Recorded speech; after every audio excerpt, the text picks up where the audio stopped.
Hi guys, so welcome to Applied Hypertrophy. Now, I wanted to make this video just go a little bit deeper into what hypertrophy actually is, touch on the nuances, but also talk about the most, practical implications, practical applications that you can actually use to get the most out of your training. Okay, there's so many nuances these days. There's so many different biases when it comes to hypertrophy. I kind of just wanted to give an overview of what's really going on and then let you guys decide of what's going to be the best practices for you, because I feel like a lot of the messages that you hear online, it's talking to different demographics, right? So it's talking to intermediates, talking to advanced, talking to beginners, and if you hear the wrong advice, then it could really confuse you, and it could really, mess with your training flow, and it could get you to question your programs and things like this.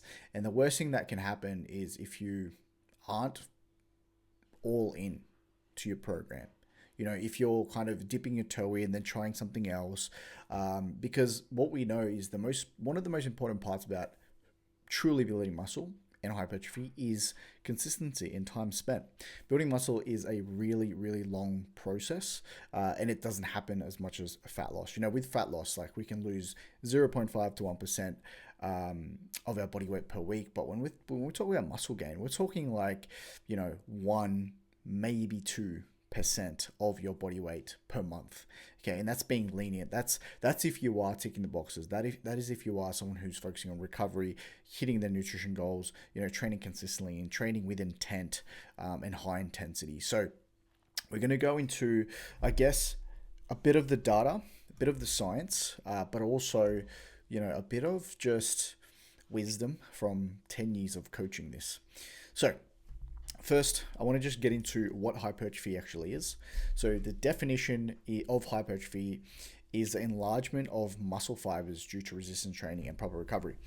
Now, pretty simple, right? Like put it in a very simple way, but it's essentially that's what's happening. But we're going to dig a little bit deeper on why and how that's happening. So, what's actually growing? So inside of each muscle fiber, we've got more contractile proteins from actin and myosin. We have more glycogen storage, more cellular components and enzymes, increased cross-sectional area of fibers. Okay, so not only are we multiplying the fibers that we actually have in the muscle, but we're enlarging them as well. And when we enlarge them, there's more room for the right nutrition to go in there. And all of those things do add to total volume and size of the muscle. So there's different ways that you can actually grow a muscle. So what causes it? So progressive overload and resistance training, sufficient protein intake, a calorie surplus that supports the growth, and it's usually not as big as most people think. A very, very slight calorie surplus will do. In many cases, maintenance, and even in small cases, in a deficit, you can still grow. So good recovery and sufficient sleep, training execution and intensity, being close to failure. Okay, so those are the things that actually provide or aid in muscle hypertrophy. Now, sounds simple, but again, like I said, a lot of nuances.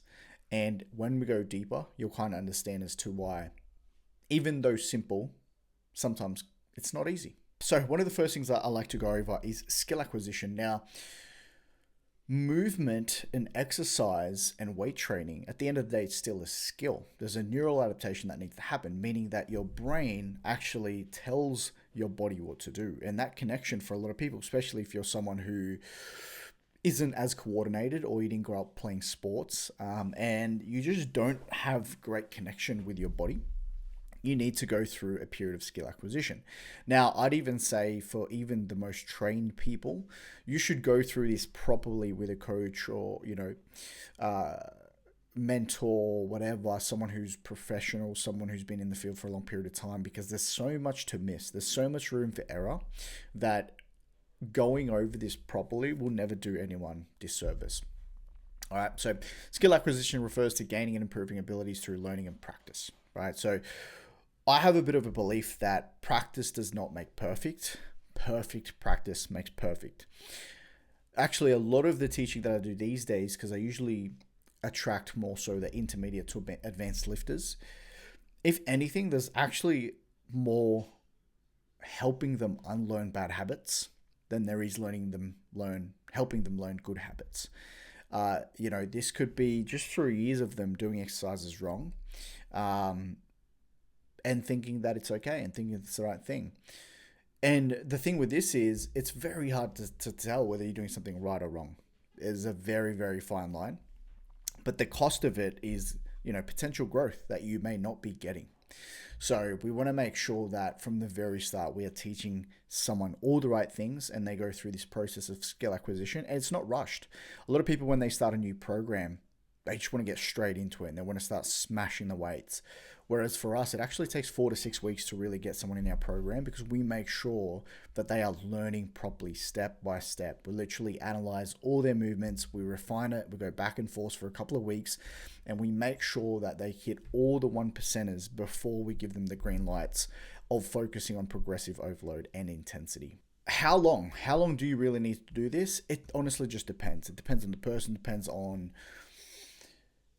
their skill level. It depends on how much time and effort they're willing to put in. It depends on how coachable they are. It depends on how much of a sponge they are and how much they can unlearn something and learn something new, right? So I never like to put a time frame for this. I know for us, like I said, our program, the initial stages are 4 to 6 weeks. For really skilled individuals and advanced lifters who are willing to unlearn bad practices, it can take 2 to 3 weeks. For people who are just starting, or potentially people who, have been doing something a certain way for so long that it's really hard for them to disconnect to that, it could take the 6 weeks. I've had people who it's taken 9 weeks to really crack the code. But when you think of that, you might think, oh, 9 weeks to just learn how to move. I don't really want to spend that time. But when we zoom out, look at the bigger picture, this person was training really, really hard for 4 years and not seeing results, eating in a calorie surplus. And when we fixed this problem, this took 9 weeks, their gains in the 6 months prior after that was, a lot better than their last 4 years of training. So when you kind of look at it, yes, the buy-in is going to cost you a bit of time, a bit of patience, but the end result, you could 5x your gains, or you can get the same rate of gain in a much shorter period of time. A very overlooked or underappreciated, I guess, modality that we put a big emphasis on is mobility, right? The reason for this is muscles work in a way where the main function is to stretch and contract, right? To drive movement through our skeletal system. We use this system to initiate growth. Now, how muscles actually like to grow is to be taken through resistance training in full ranges of motion. Now, someone who lacks mobility will not be able to apply full range of motion in their training. Okay. Now, this is hard to tell because some people may think that they have full range of motion. However, they're just actually having compensation going on in the body, meaning that they are stretching something else in order to achieve the full length that they want to go.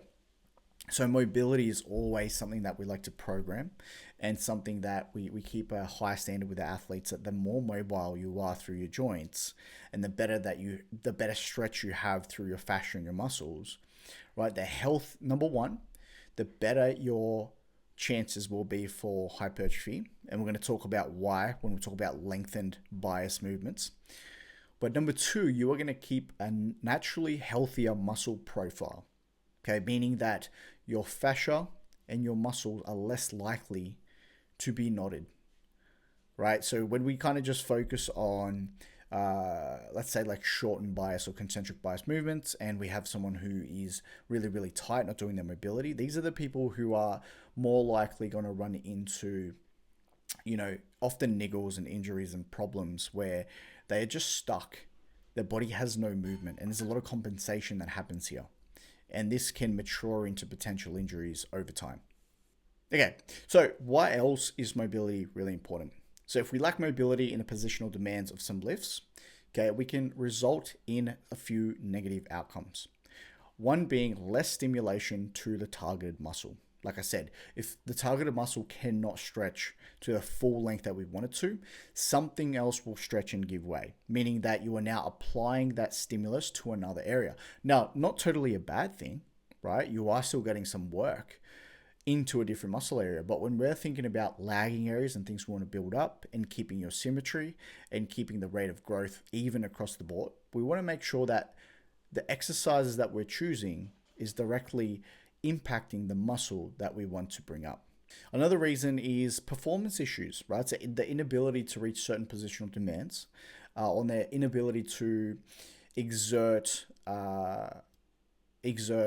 X amount of power. Because if you are limited in range of movement, your body will not express its full power, right? Meaning that if you have nerves that are compressed, if you have a joint that does not feel mobile enough to express its full potential power, neurologically, your nerves and your brain will hold back.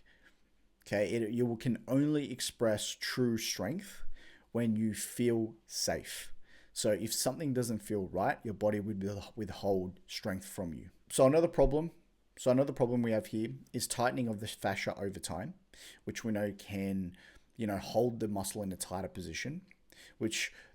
How we want to think about muscles, fascia, nerves, joints, etc., is they all talk to each other. So if one tightens up, it sends signals to the others to tighten up as well. This is why we got to do our body work in conjunction with our mobility, okay, and dynamic stretching and everything like that. So when we do have tightening of the joint capsule, this can be very problematic. And this is where people lose true range of motion, right? And this is where, severe injuries can happen. Things like frozen shoulder, things like, subacromial impingement, problems at the level of the hip, clicking, all this stuff that, most of you have probably experienced. I know I have. We can, actually prevent this just from doing more mobility work. So the next foundational modality we want to talk about is stability. Now, stability is super important, just like mobility, and we're going to talk through this why. If mobility is the movement ability of our joints, stability is their ability to resist forces in order to stay within the center of mass. Now, why is this important? Our body is always requiring safety before performance by default. So this is kind of what I was saying before. Yes, this can be overridden with people with strong neural connections. However, for the majority of people, the more stable the joint, the more power your nerves send to surrounding muscles. This means stronger contractions from our targeted and surrounding muscles. So a bit of an example for you and something to think about. Who could throw a baseball further? The guy standing with close leg stance on a Bosu ball, or the pitcher with wide leg stance on flat, solid ground. Okay, so I'm sure you can picture that. I want to think of that analogy of, the cannon in a boat, in a rowing boat. So if you shoot a cannonball out of that cannon, it's not going to go as far as if it was on solid concrete. All right, the next section we need to talk about is positional demands and knowing the line of pull. Both go in conjunction together, because when we think about positional demands, we want to kind of know what movement are we doing, right? Is it an isolation? Is it a compound? Is the resistance being applied by, some sort of cable or band, which can go horizontally? Or are we just using something like a dumbbell, which is applied by gravity, which then we have to think in a more vertical sense? And not only is it exercise selection, but it's also knowing the line of pull and the line of resistance. So having the line of resistance match the actual line of muscle fibers that we are trying to target. For example, if you are doing a chest press, especially being an incline, right? So we're targeting the upper chest fibers. Now the upper chest fibers actually run from the insertion of our shoulder all the way up to our clavicle. Okay, so it's actually this like diagonal up and down position. So if we have flared arms and if we're pressing this way, it's not really going with that line of pull. Okay, so we kind of want to match our humerus to that line of pull to press in the way that those fibers are going. All right, and that's just one example, but you can think of, lat pull downs. This is why when people do wide grip and they say it's lat pull down, it's not quite a lat pull down. Yes, it will target your lats slightly, but it's actually more so biasing your upper back. Okay, so your lower traps, your rhomboids, and your teres, even your redelts.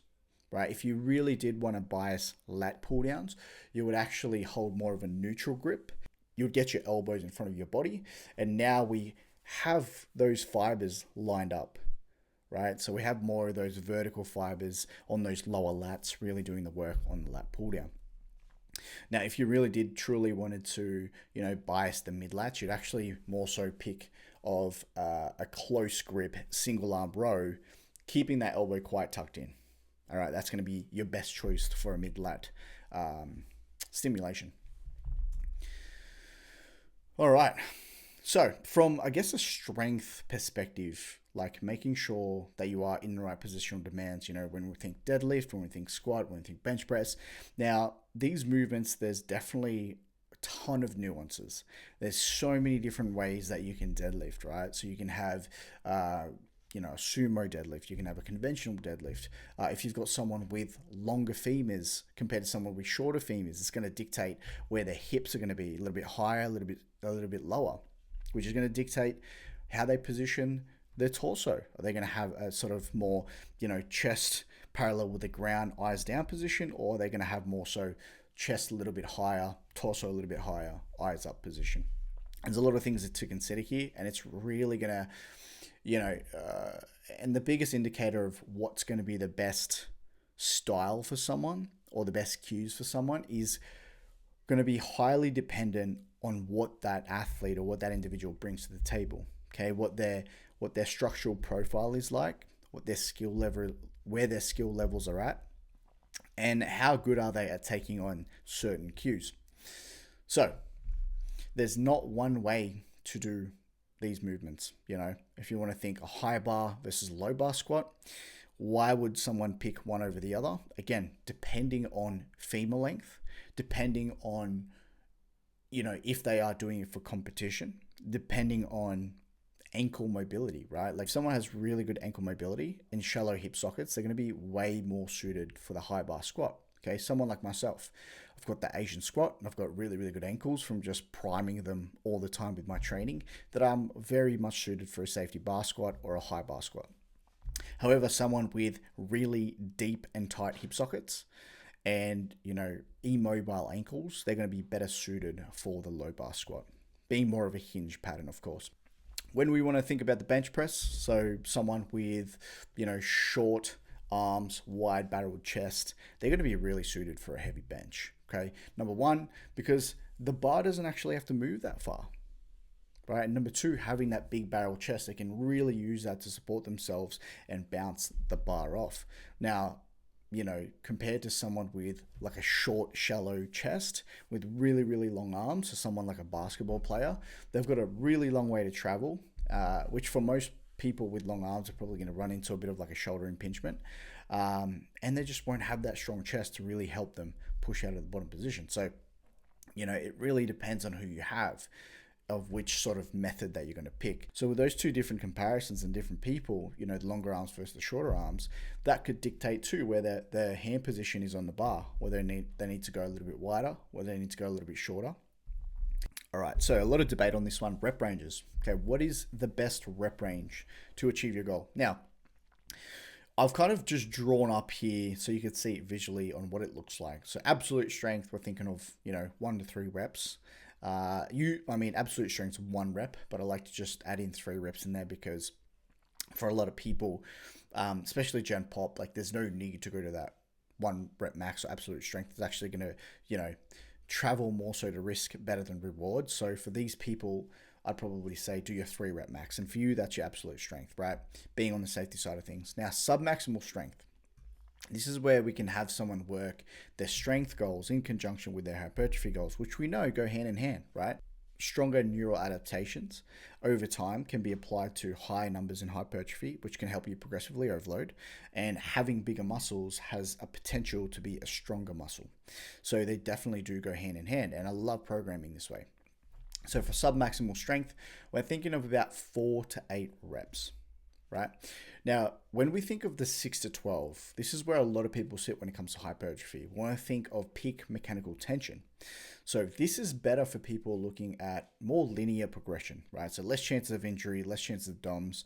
However, this type of loading You can't just go up weight every single week. You have to have a dynamic progression method, meaning that you're looking at other variables to progress on a week to week basis, whether it's more time and attention, whether it's more reps, or it could be more weight, even better execution done over time. So you're actually applying more stimulus and more tension to the target muscle.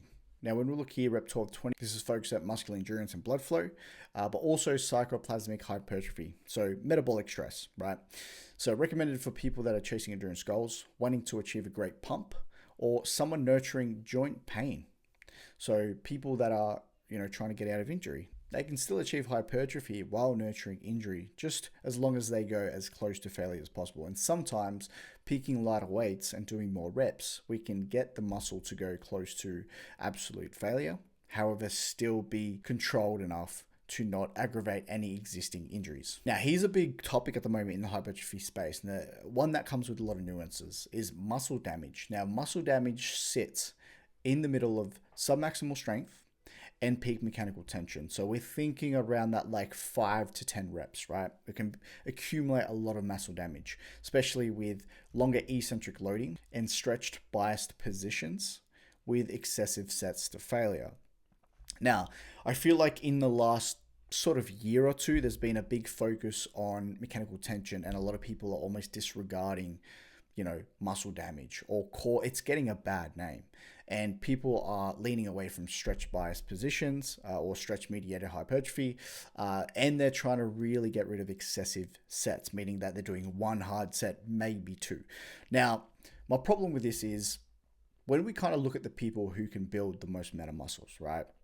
The pro bodybuilders, they are doing everything that comes with muscle damage. They are loading up the long eccentrics. They are choosing movements, right, that position them to be in the lengthened bias positions, and they are doing excessive sets.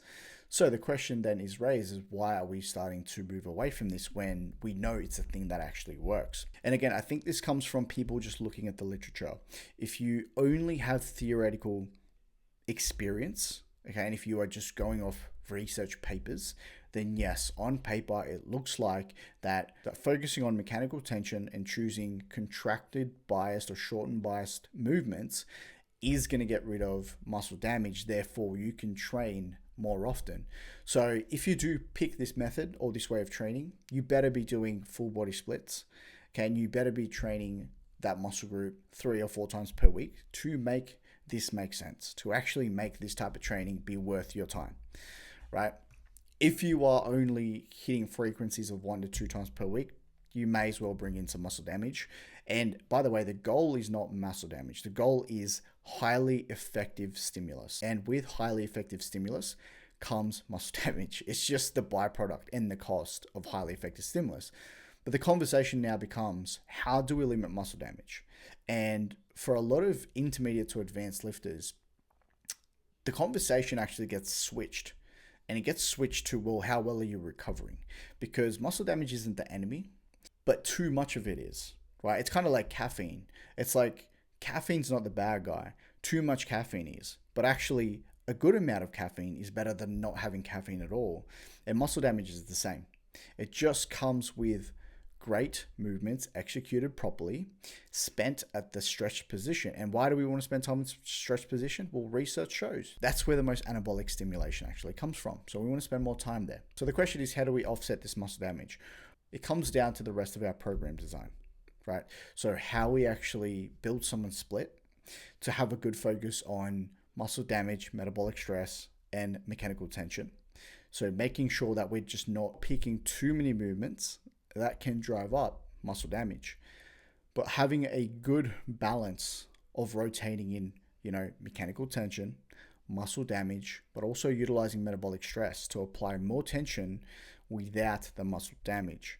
And we also want to think of the different hypertrophy profiles, right? So we do want to think of sarcoplasmic hypertrophy too, where we want to flood in more blood, more nutrients, more glycogen, and expansion of muscles. So having this ratio balanced is going to be the key to avoiding excessive muscle damage, but also how well someone is recovering and how well their split is divided. So there's Definitely a lot of nuances here, and I can already tell that people are going to say, well, then it's easier to just get rid of muscle damage. Well, yes, it could be easier to get rid of that muscle damage, but then you're also getting rid of most of your gains. By getting rid of muscle damage, you are choosing to progress slower. And like I said, if you're choosing the route of slower progression, you better be getting more frequency to level out the playing field and to catch up. Otherwise, it's not going to make sense.